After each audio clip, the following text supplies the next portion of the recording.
12 News at 10 with Mark Curtis and Caribe Devine starts now.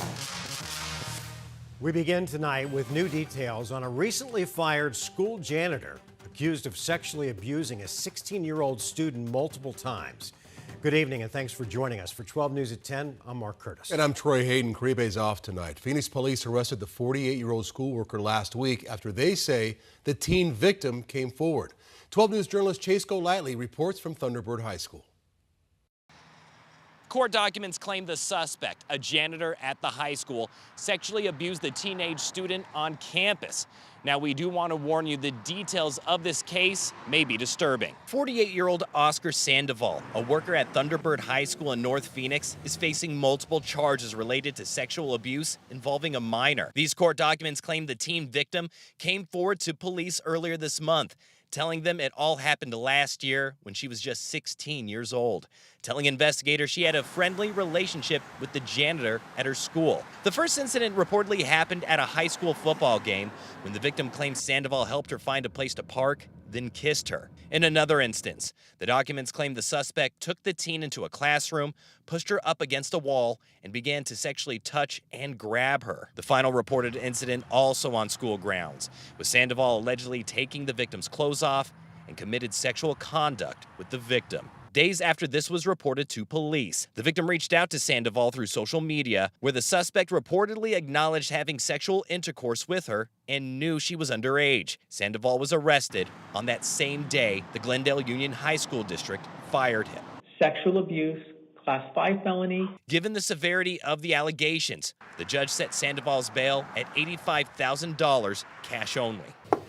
We went to his home to see if he made bail. At first, no one answered. Then, as I was walking away, a woman opened the door. Just any comment that you'd want to provide to us. She didn't say who she was, but told us this. He's not here. He's in jail where he needs to be. This all comes just days after a Buckeye High School principal was fired after being arrested for allegedly sending sexually explicit messages to an undercover FBI agent posing as a 12-year-old girl. However, the county attorney declined to prosecute, telling us it was because officials did not believe they could win the case. We're in North Phoenix. Chase Golightly, 12 News.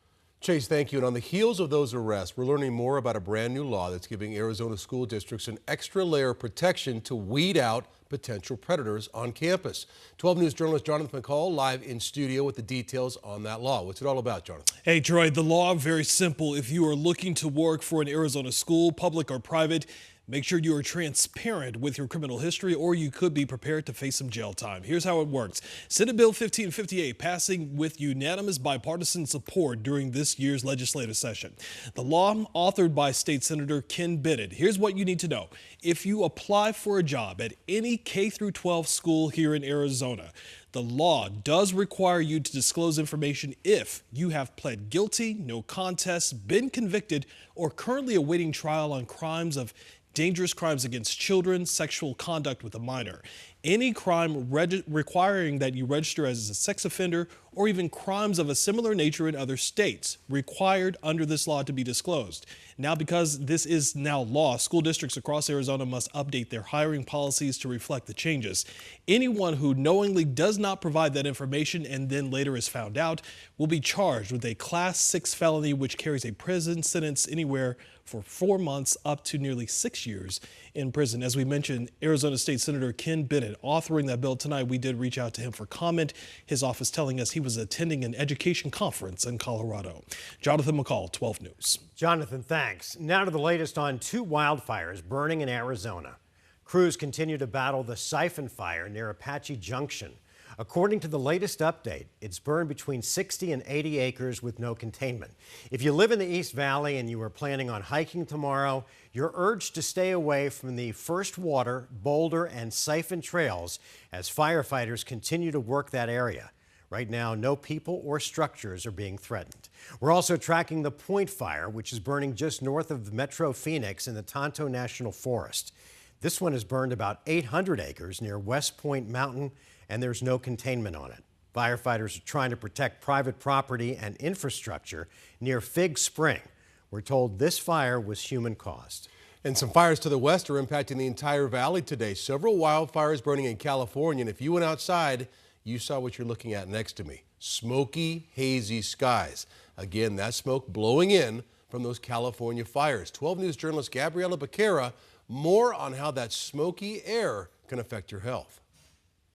A hazy blanket hovered over the valley all day Wednesday, I noticed haze all over on this side. Yeah, it does look a little hazy out. making spending time outside a little more difficult than usual. Maybe a little bit, yeah. A little harder to breathe. A little bit in my voice, and that's about it, but I have my water with me, so I'm okay.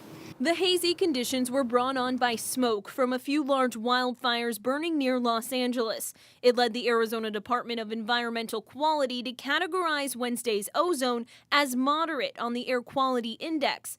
A ranking Dr. Frank Lavecchio says some physicians check daily. Depending on what you see, you know that it's going to be a busier day. Lavecchio says on days like this, the air is filled with little particulate matters. You can't see them up close, but they can make it harder for anyone to breathe, especially people with asthma or other health conditions. There's almost like little pieces of dirt that could kind of get caught up into your lungs. And if they get caught up into your lungs, there's less area for oxygen to go in and carbon dioxide to go out. The smog may lead some people to experience upper respiratory symptoms. Runny nose, cough, all of those things that are upper airway irritants. Others may feel nothing at all. A lot of times they don't notice it unless they exert themselves. In the long term, Lavecchio says studies show poor air quality leads to higher death rates and cancer. The easy thing to say is, don't go outside, but it's a little impractical to say that. People with health conditions made worse by pollution are encouraged to wear an N95 mask if you have to be outside. Keep those times outside to a minimum. Don't exert yourself when you're outside so you're breathing heavier and bringing more stuff in. In Phoenix, Gabriela Becerra, 12 News. All right, Gabby, thanks. Boy, we were all feeling it here in the studio. Let's check in with meteorologist Lindsay Riley. Linz, what's the forecast as far as maybe some wind to blow that smoke out of here? Well, we're definitely looking at a windier day tomorrow, but those winds are going to be coming in from the southwest, which could keep some smoke in our skies even for tomorrow, because a lot of this is coming in from Southern California. So these southwesterly winds are bringing in some of that smoke, but we also have some local fires, as you saw.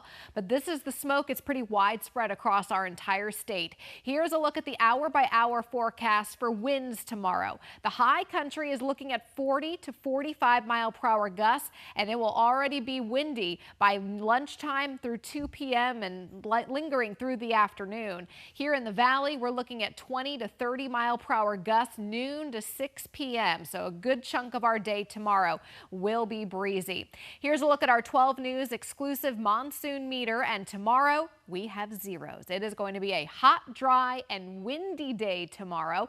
Tomorrow, we're still going to reach about 108 for the high. After tomorrow, temperatures slide, and we are talking some rain chances for the weekend. More on that in my full forecast. Mark? All right, seeing a few, Linz, thanks.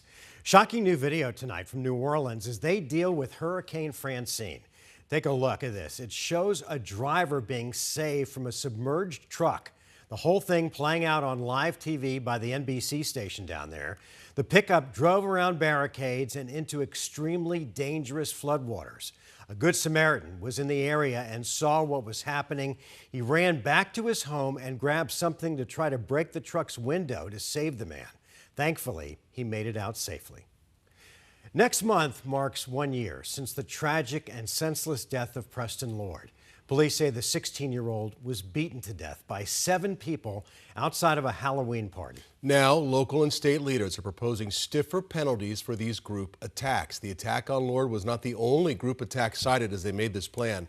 The county attorney's office says just since December alone, so about 9 months, they've charged 18 cases involving groups of people beating an individual.